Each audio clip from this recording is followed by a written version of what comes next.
hablar sobre gastrosquisis y similexit, que es lo que hacemos en el Hospital de San José. También le doy la bienvenida al doctor Pablo Molina, que nos acompaña hoy en la charla, que es la persona con la cual realizamos estos procedimientos en el hospital. Eh, yo creo que podemos empezar, Alan. Listo, sí, señor. Bueno, muy buenas noches para todos. El día de hoy vamos a hablar de similexis y gastrosquisis. Mi nombre es Alan David Figueroa Garnica, soy fellow de neonatología y los tutores de la charla eran el doctor Saulo Molina, especialista en medicina materno-fetal, y el doctor Julián Tinoco, especialista en cirugía pediátrica. Vamos de tabla de contenido, vamos a tener entonces una introducción, luego vamos a hablar un poco de gastrosquisis, vamos a hablar después de similexis y finalmente hablaremos de la evidencia actual. Empezaremos diciendo entonces que el primer procedimiento se hizo en 1989 para realizar una traqueotomía a un recién nacido con un diagnóstico prenatal de un teratoma laterocervical, y después de allí entra en auge este nuevo procedimiento que se va a denominar similexit en la zona de Latinoamérica, y va a ser una nueva forma para abordaje perinatal, incluso para patologías como el gastrosquisis y no solo las que comprometan patología de vía aérea.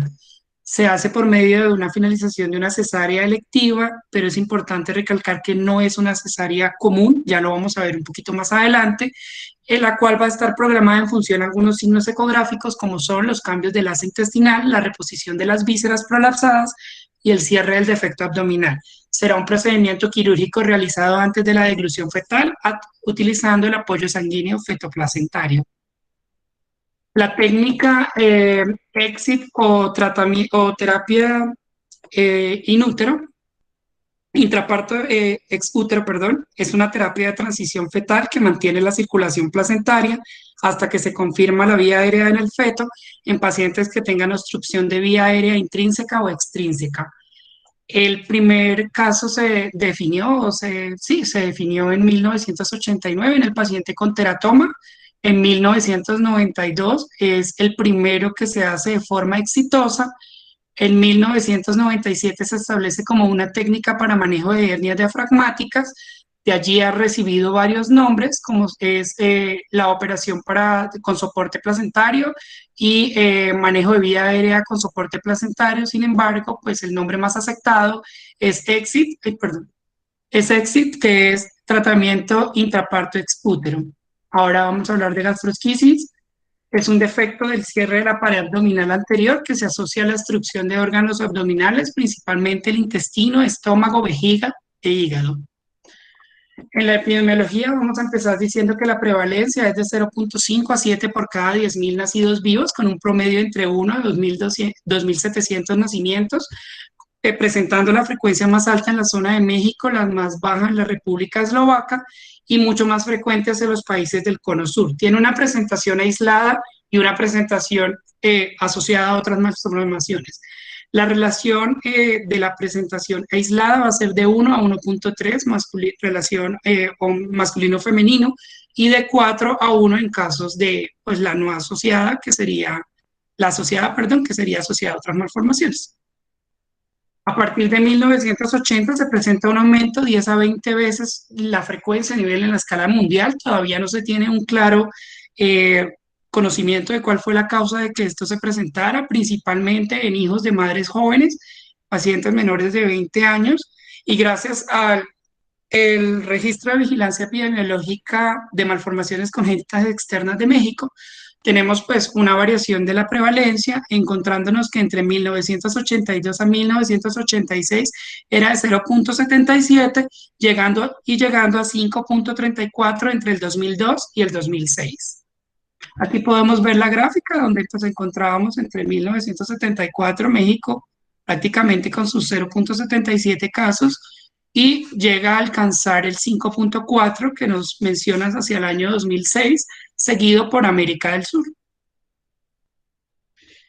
Vamos a hablar entonces de la embriología. A nivel del día 21, el embrión es un disco trilaminar que se encuentra localizado entre la cavidad amniótica y el saco vitelino. Al día 24 se van a formar los pliegues cefálicos y caudales y va a permitir el plegamiento del embrión para dar origen al tallo de Yolk. En el día 28 se forma el anillo umbilical que va a contener el anillo y las arterias vitelinas.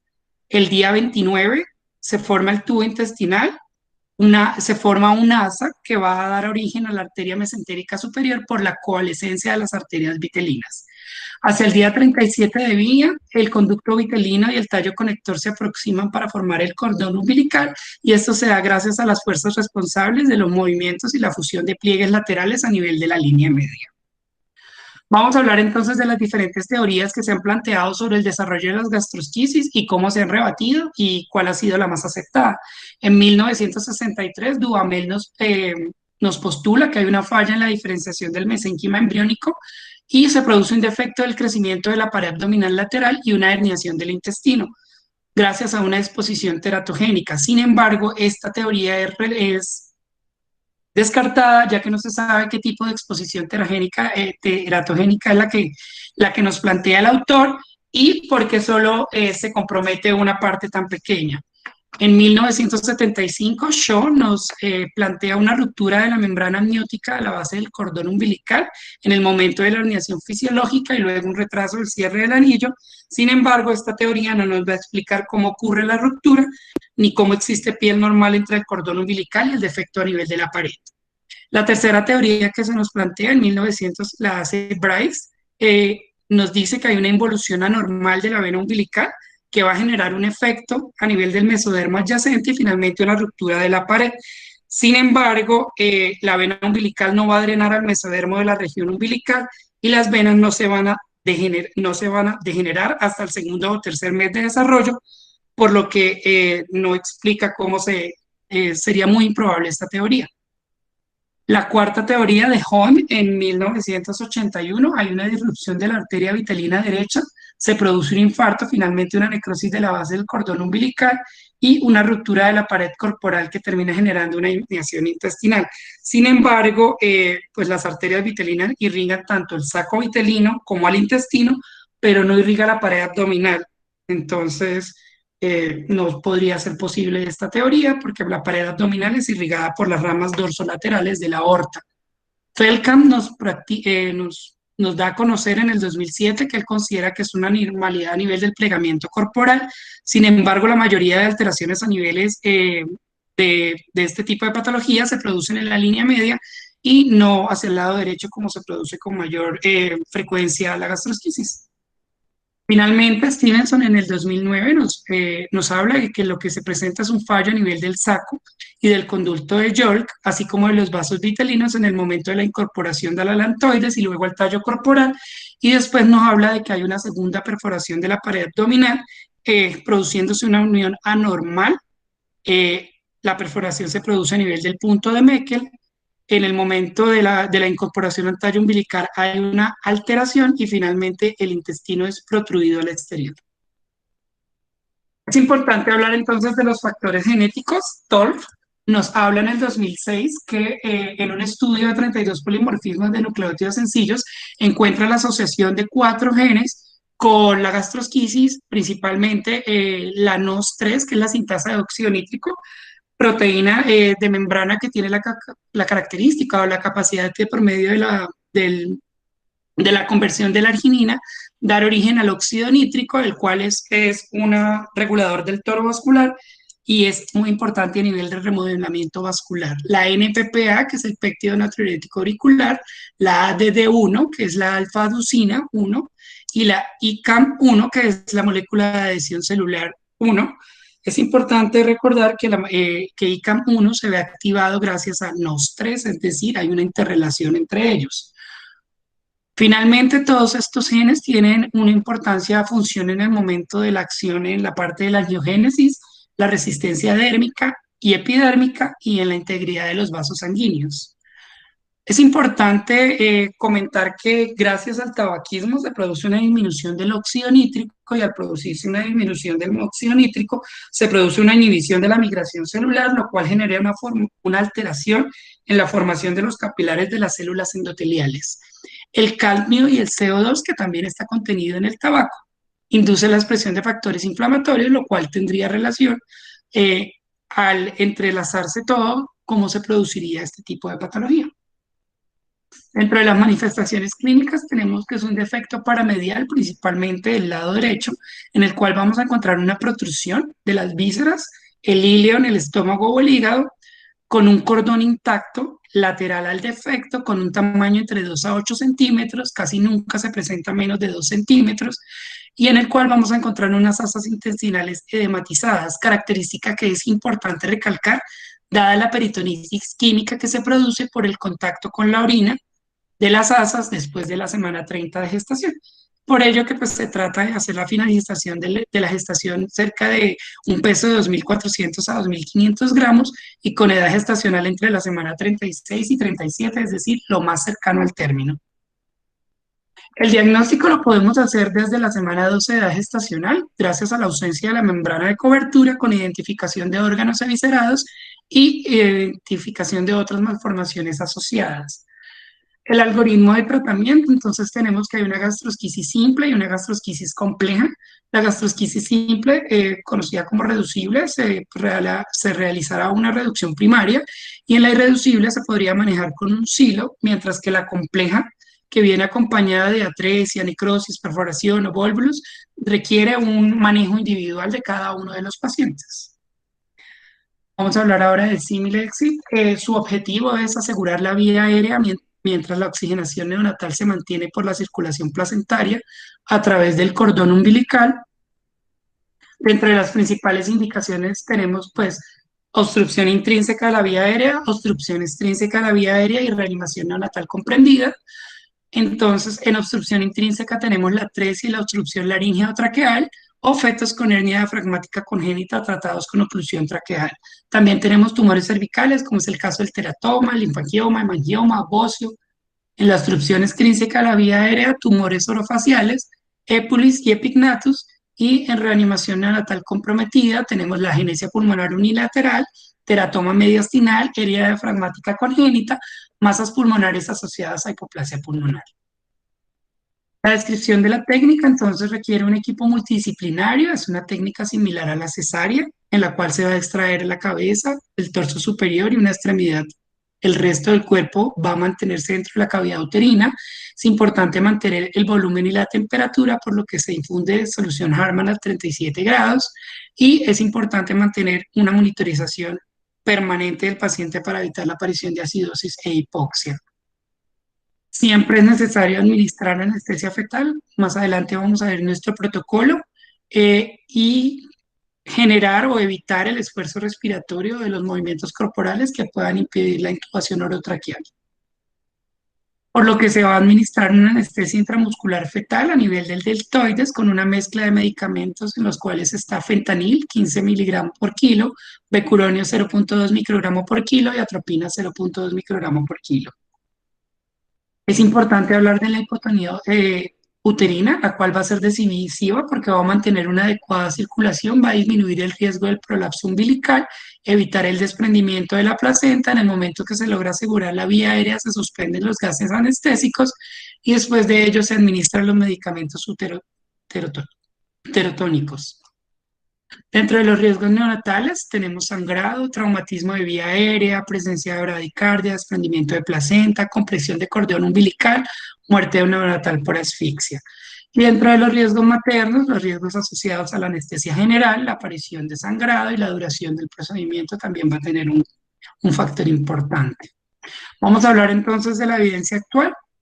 Vamos a hablar entonces primero de este artículo, Similexit en el manejo de gastrosquisis, un estudio comparativo en el cual el doctor Esbelitza nos plantea su seguimiento ecográfico, inicialmente mensual y después semanal, a partir de la semana 30, en el cual se trata de llegar lo más cercano al término, evalúa diferentes factores por medio del estudio ecográfico, como la dilatación intestinal, la cual debería ser mayor o igual a 18 a 20 milímetros en el asa centinela, y un engrosamiento por encima de los 2 milímetros en su pared.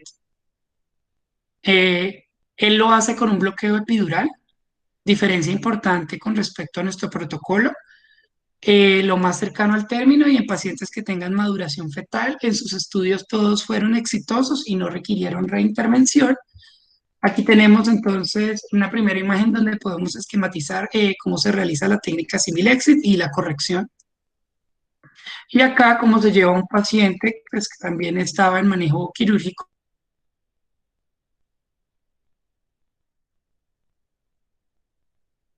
dentro de sus pacientes tenía 37 pacientes, de los cuales 20 se intervinieron por técnica Similexit y 17 por Silo, con características similares, con edades gestacionales entre 34 y 40, y en los pacientes intervenidos por símil, y entre 34 y 39 en los pacientes intervenidos por silo, con pesos bastante similares, 1.700 a 2.950 los pacientes intervenidos por símil, y por silo de 1.520 a 2.540.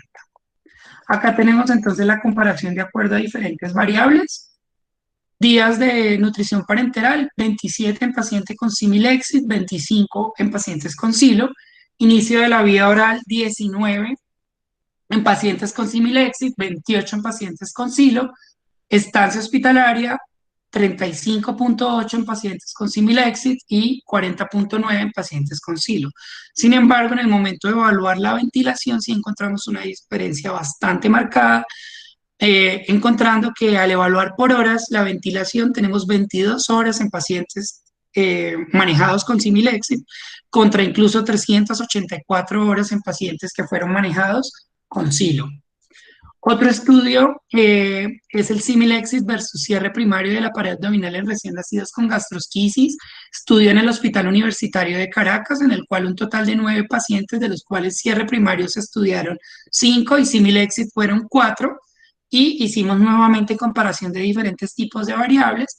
Tiempo de hospitalización, 31.5 días para Similexit, 21 días para cierre primario, inicio de la vía oral 10 días para Similexit, 11.5 días para cierre primario, recién nacidos complicados 3 para Similexit y 4 para cierre primario. Sin embargo, cuando llegamos al punto de la sobrevida, damos un vuelco total encontrando que la mortalidad por cierre primario es casi del 60% contra el de Similexit, que en el caso del estudio fue de 0.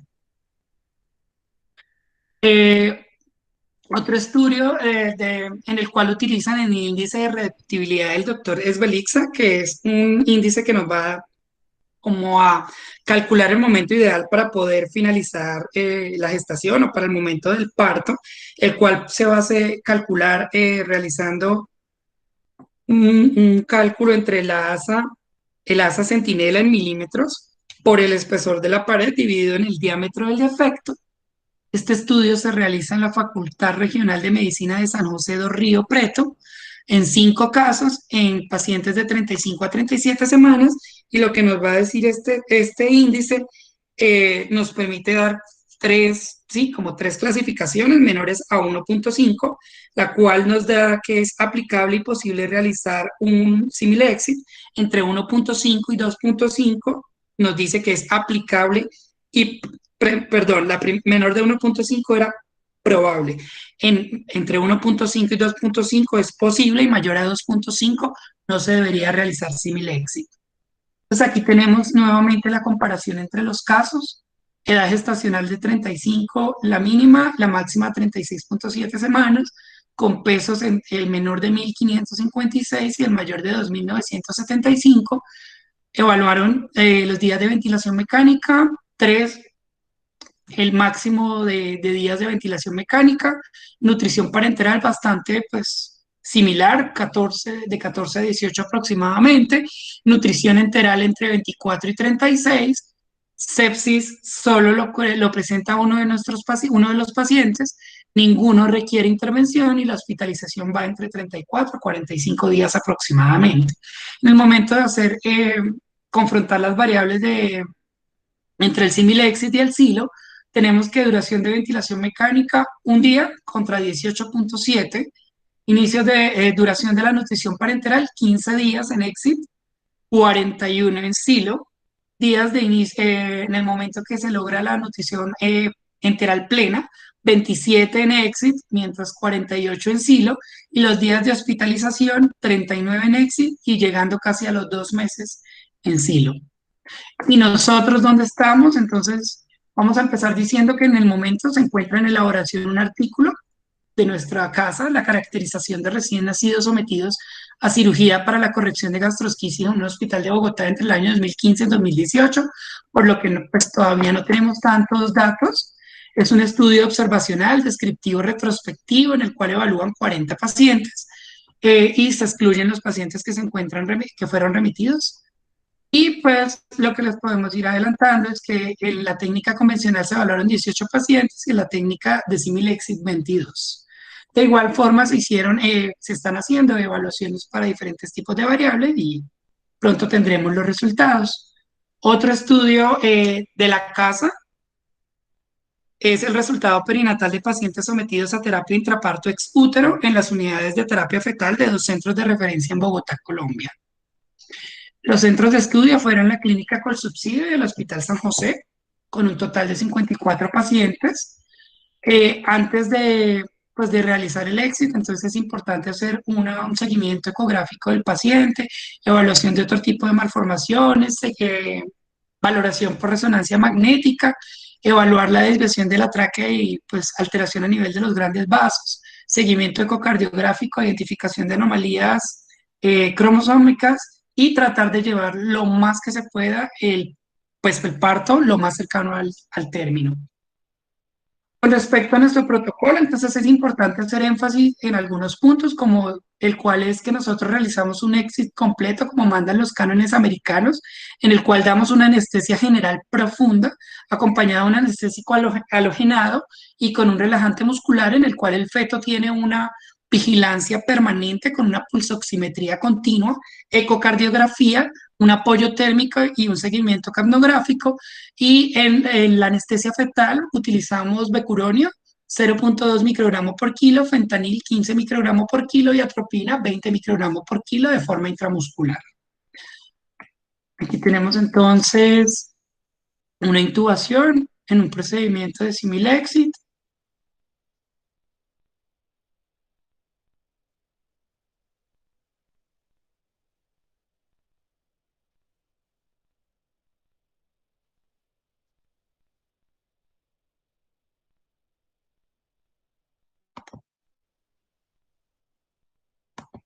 Aquí podemos ver cómo se asegura la vía aérea.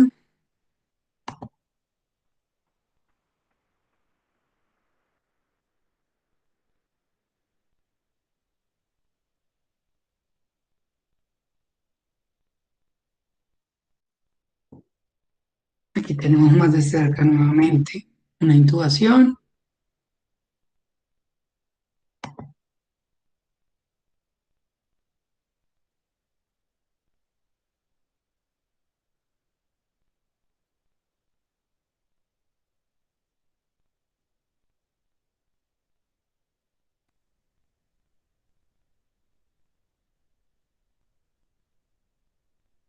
Las consideraciones después del procedimiento, entonces la disminución de los niveles anestésicos, la vasoconstricción miometrial para disminuir el riesgo del sangrado, el manejo con oxitocina, la histerorrafia y pues se continúa el manejo protocolario de la materna. La duración es de 28 a 22 minutos, de 28 más o menos 22 minutos, perdón, con un rango entre 8 y 54 minutos. Complicaciones, la atonía uterina y los sangrados intraoperatorios. Aquí tenemos una corrección en un paciente que había tenido SILO.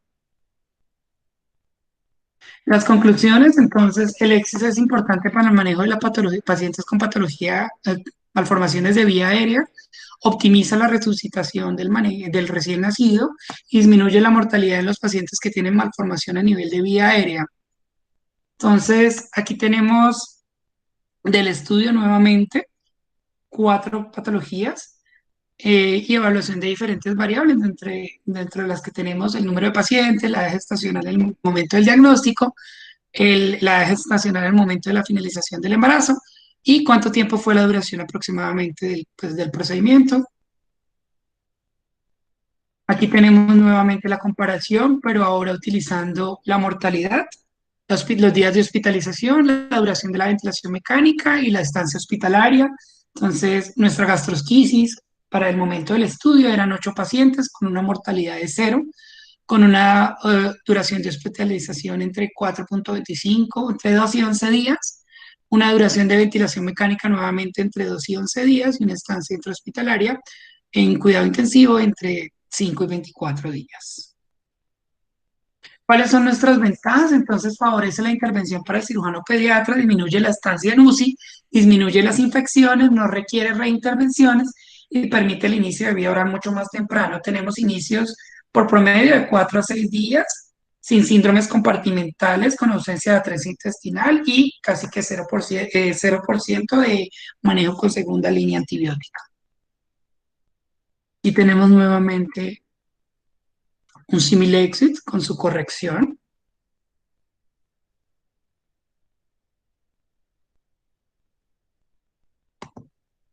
Podemos ver cómo se hace cómo se hace la corrección quirúrgica.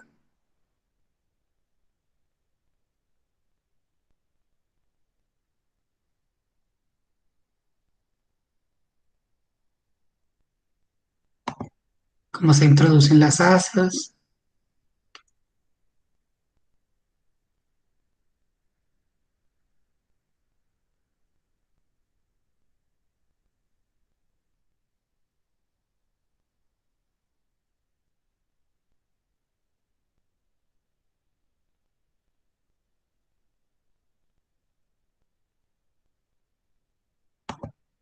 Y finalmente cómo se cierra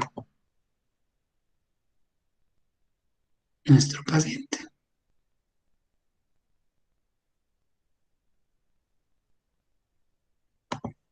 Y luego cómo se traslada para su recuperación en una unidad, en la unidad de recién nacidos. Actualmente tenemos 63 casos de gastroquisis. Seguimos creciendo con el fin de prestar el mayor beneficio a los recién nacidos y a su familia. Muchísimas gracias. Alan, muchas gracias.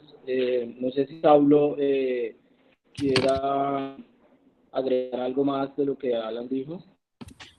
Bueno, muy buenas noches a todos. Gracias al doctor Tinoco por la invitación y a Alan, muchas gracias por haber sido por haber permitido que lo haya guiado como su tutor en esta charla. Bueno, creo que Alan lo dijo prácticamente todo. Simplemente quiero enfatizar en dos puntos. Primero, felicitar a Alan por la presentación. Creo que fue corta, concreta y lo suficientemente profunda para que todos entendamos la magnitud de la situación. Y creo que una de las principales cosas es lo que él dice aquí claramente. Primero, el éxito no es una cesárea convencional, eso lo tenemos que sacar de la cabeza. Y no es una cesárea convencional porque si bien él termina con el nacimiento del niño, del feto, pues no es una cesárea que se hace con la misma técnica de una cesárea convencional. Lo primero es que él lo menciona ahí del artículo que publicamos en el Journal de Cirugía hace un par de años, donde apenas en ese momento nos publicaron 63 casos, 69 casos, y la razón de publicar los 69 casos es que se demoraron casi 2 años realizando la valoración de las tablas y del contenido del protocolo para poderlo aceptar.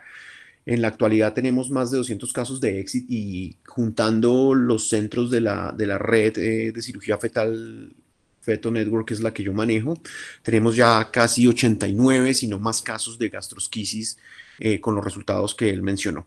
Eso el primer punto, es decir, la experiencia que hemos adquirido durante prácticamente 18 o casi 20 años de estar haciendo este procedimiento, pues es importantísima. Y es importantísima porque probablemente fuimos el primer grupo con fundamento que lo hizo en esta ciudad y probablemente, si no el primero, pues muy cercanos al primer grupo y no tenemos unos datos fidedignos de eso dentro de la literatura local. Con respecto al Similexit, lo más importante, ya que vimos que definitivamente no es una cesárea, es que nosotros hacemos un Similexit con la presencia o el establecimiento de un protocolo de éxito completo. El artículo inicial de los 4 casos específicos que publica Javier Esbelitza en el año 2006 en la revista Unilibre de acá de Colombia, él publica esos 4 casos sobre 4 casos en los cuales él había hecho una cesárea con peridural y había realizado la reducción de manera exitosa con ciertas consideraciones determinadas en su paper. Nosotros hacemos un exit completo porque consideramos primero que el feto es un paciente, segundo consideramos que como tal hay que darle un manejo específico. Por lo tanto, el manejo de exit que aprendimos de los norteamericanos incluía el mantener una perfusión uteroplacentaria que fuera permanente y que solamente se puede dar cuando tenemos un útero lo suficientemente relajado, cuando estamos lejos de que se nos presente el abrupcio fisiológico o alumbramiento, como lo llamamos, que tengamos un relajamiento uterino que permita mantener unos niveles de oxígeno adecuados. Y hago énfasis en niveles de oxígeno porque eso significa que debemos saber cómo está el paciente, qué frecuencia cardíaca maneja, y para eso no sirve un fonendoscopio ni un yo creo, para eso nos sirve una ecocardiografía continua, nos sirve un pulso oxímetro permanente, ¿cierto? Nos sirve adicionalmente un control de la temperatura y lo que nosotros hemos llamado un Apgar intraoperatorio, donde tenemos que mantener el feto bajo ciertas condiciones que permitan luego al grupo de cirugía pediátrica realizar su función de una manera adecuada.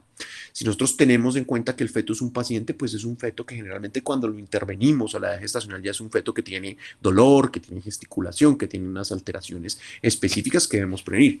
Por eso enfatizamos en el segundo cambio muy importante, que es la medicalización del feto, que en este caso es feto porque todavía está conectado al cordón umbilical. La medicalización del feto es clave, ¿no? Que ahí mencionaba Alan, el becuronio, pancuronio, el relajante muscular, el fentanil como analgésico y la atropina como reanimador, que tal vez sea la primera diferencia que nosotros tendríamos con el grupo de neonatología en el momento en que ella se convierte en un recién nacido, porque nosotros no reanimamos con adrenalina, porque nosotros reanimamos por vía intramuscular y ya ustedes saben mejor que yo las grandes consecuencias en complicaciones que tienen las necrosis de la adrenalina intramuscular. No obstante, nosotros también en ciertas situaciones canalizamos la vena del feto y en ese caso sí utilizamos medicaciones, bolos o lo que requiramos en ese momento. El tercer punto es que nosotros realizamos una intubación orotraqueal y esto es para prevenir el gasping, que también lo explicó Alain, y además pasamos una sonda nasogástrica que permite dividir o separar fisiológicamente las dos vías, ¿no? La respiratoria y la vía digestiva, lo cual permite que no haya gas, que no haya gasping y que tenga la parte técnica que va a comentar probablemente el doctor Tinoco un poco más adelante, que facilita de una manera muy interesante la técnica quirúrgica que ellos escojan a realizar. Entonces, estas situaciones hacen que nosotros nos enfrentemos a una situación que no es una cesárea, a una cirugía que merece unos protocolos bien establecidos y que merecen lo principal, que es la monitorización del feto con su medicalización. Yo creo que dicho al anterior, los números hablan por sí solos, ya tenemos una serie de casos muy interesantes, como les dije, que ya está próxima a que la tengamos publicada por todo el grupo de San José, como ya lo publicamos en el de Exit, donde obviamente participamos con subsidio clínica de la mujer, lo cual nos ha permitido tener un volumen muy interesante de casos. Entonces, no sé si tengan alguna otra pregunta específica. Alan creo que ya participó en una intubación orotraqueal de un Exit hace un par de meses, entonces eso le permite entenderlo más, ¿no? Porque cuando uno no lo hace, incluso siendo un neonatólogo con mucha experiencia, ahorita tenemos una neonatóloga que está haciendo su rotación con nosotros, una neonatóloga con muchos años de experiencia, probablemente más de 20, pero ella no había participado en Similexit y recientemente participó por primera vez en uno y ella notó la diferencia entre lo que es leérselo y lo que es estar ya metido en un campo quirúrgico participando activamente de lo que es todo este proceso. Entonces no sé si tengan alguna pregunta o comentario. Muchas gracias. Saulo, muchas gracias por sus aportes. Yo quisiera hacer un comentario acerca de lo que realmente es la técnica la que nosotros realizamos. Pues ya todo lo que usted acaba de decir, ya posterior de niño tiene toda su monitoría, pues se extrae completamente y se empieza la reducción de forma ordenada. Es un procedimiento que debe ser rápido, no debe tardar más de 4 o 5 minutos. Nosotros evaluamos las características de las asas, sobre todo el edema. Hemos notado en todos nuestros pacientes que la gran mayoría de los pacientes que tienen líquido conio es muy difícil reducirlos de entrada, entonces no nos detenemos tanto en tratar de reducirlos. Si el primer minuto vemos que no reducen, les ponemos un hilo y ya, pero en un 95% de los pacientes se reducen ordenadamente las asas. Previa a la reducción intentamos de comprimir un poco el intestino hacia el recto para que salga un poco el meconio que está a un lado, nos permite una reducción un poco más fácil, y la poneurosis cierra con una jeta de 4 años. Todo esto se debe hacer con el paciente todavía con el cordón umbilical pulsando. En caso de una complicación bradicardia de válvula, nosotros paramos el procedimiento, el paciente se libera el cordón y se pasa la lámpara calmante, y cuando esté recuperado, muy probablemente se termina la reducción de las asas. Pero también la gran mayoría se logra ahí en las venas de la madre. Creo que llevamos un buen número de casos con resultados como lo Alan. Hemos logrado tener un equipo multidisciplinario que trabaja bien, y eso pues se ve en los resultados de los pacientes. No sé si alguien tiene una pregunta con respecto al tema, a la técnica, a lo que acabamos de hablar. Creo que otro comentario, Julián, y es el siguiente, y lo dijiste ahí al final, y es la conformación del grupo multidisciplinario. Este es un grupo de trabajo que ya conforma muchos años de estar trabajando juntos, y eso hace y nos permite, por supuesto, reflejar los resultados, pero sobre todo pensemos en la atención integral a nuestro bebé y a nuestra paciente. Y eso es fundamental. Cada uno de los participantes del grupo multidisciplinario tiene muy claro su rol. Esto lo hemos logrado con la práctica, con los años, pero sobre todo con nuestros checklists, con repetirlo, con realizar reuniones pre y post. Fíjese que a pesar de que llevamos tantos ex y tanta experiencia que tenemos y tantos años haciéndolo, siempre nos reunimos, volvemos y miramos qué pudo haber fallado en un procedimiento determinado, cómo se puede mejorar, así pensemos que todo el procedimiento haya salido muy bien. Y siempre estamos buscando eso, porque eso es lo que garantiza que nosotros le podamos brindar a nuestros pacientes la seguridad específica y que nos busquen para el tratamiento. Entonces, eso del grupo multidisciplinario es clave, y sobre todo el uso de checklist para la seguridad de los pacientes, haciendo siempre la autocrítica y buscando siempre situaciones de mejora y oportunidades de mejora en pro siempre de el binomio madre-hijo. Gracias, Saulo. Si no hay ninguna pregunta, ningún comentario, pues le agradezco mucho, Saulo, por su colaboración y por sus aportes. Pues muchísimas gracias a todos por su atención. Saulo, muchas gracias por todo. No, muchísimas gracias a ustedes por la invitación y sobre todo el participar de estas reuniones, que siempre es muy importante para todos. Saulo, el jueves puedo llevar a Alan allá a Colsu. ¿Llevamos a Alan o qué? Para que vea uno. Traigamos a Alan para que participe, claro. Muchas gracias, allá lo llevaré. Por supuesto, llévalo sin problema, claro que sí. Bueno, muchas gracias a todos. Muchas gracias. Saulo, muy amable. Julietica, un Y abrazo. gracias por la oportunidad, un abrazo. Sí, ha sido una experiencia maravillosa para mí. Gracias. Hasta luego.